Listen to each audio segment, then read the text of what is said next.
Well, I'm so proud of you. This is one of our award winners who just won a fabulous award here at the regional conference for the Eastern Region of Delta Sigma Theta sorority. Taylor Irons, who is the illustrious leader of Xi Tau chapter of Delta. How are you? I'm good. How are you? How do you feel? I'm great. I'm all over the place.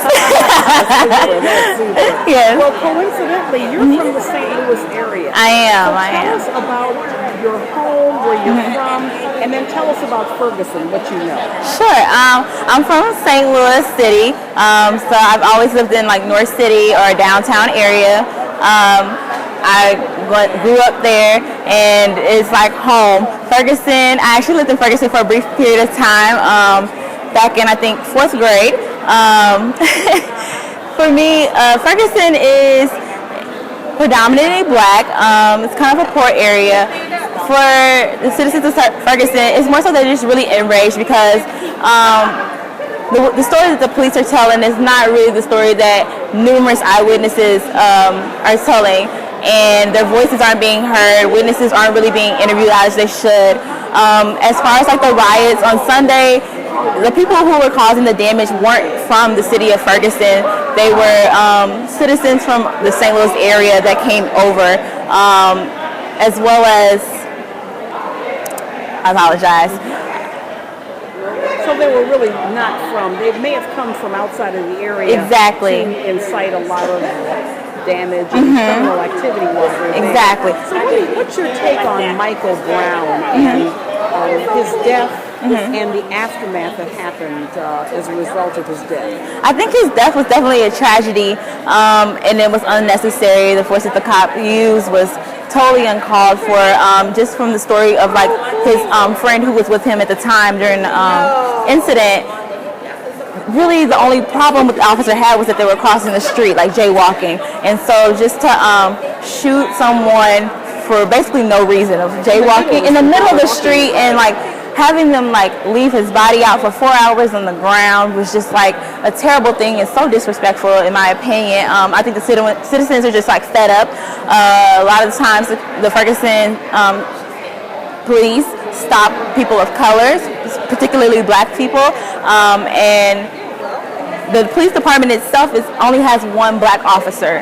The rest of the officers, besides 3 other people of color, are all white.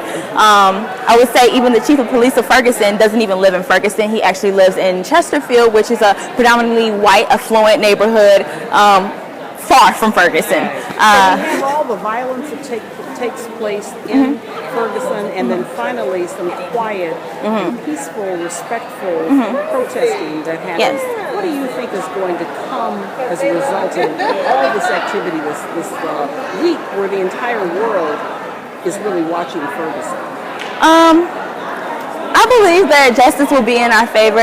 People are really rallying together all over, not just the city of St. Louis and the state of Missouri, but all over the United States. I think that people are just kind of like fed up of these things happening constantly and like justice not being served.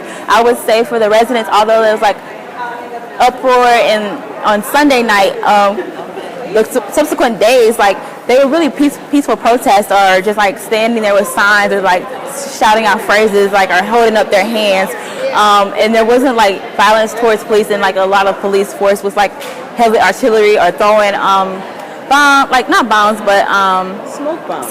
Smoke bombs into people's yards, or yelling or pointing artillery at people that were actually in their yards and telling them to go home when they were at home. That's their home, and they were being invaded into their own personal space. And I think the media has a hard time showing both sides, because I went out with fellow Greeks in sorors on Monday and helped clean up the city of Ferguson, help business owners clean up glass that was broken into, and try to help them out. And I think the media misses that part, that people really do care about their community and they just want justice to be served. And so I would just say, like, sorors and friends of sorors, to just like keep hope alive and stay true to your beliefs, and everything will work out and fall in order. Thank you. You're welcome.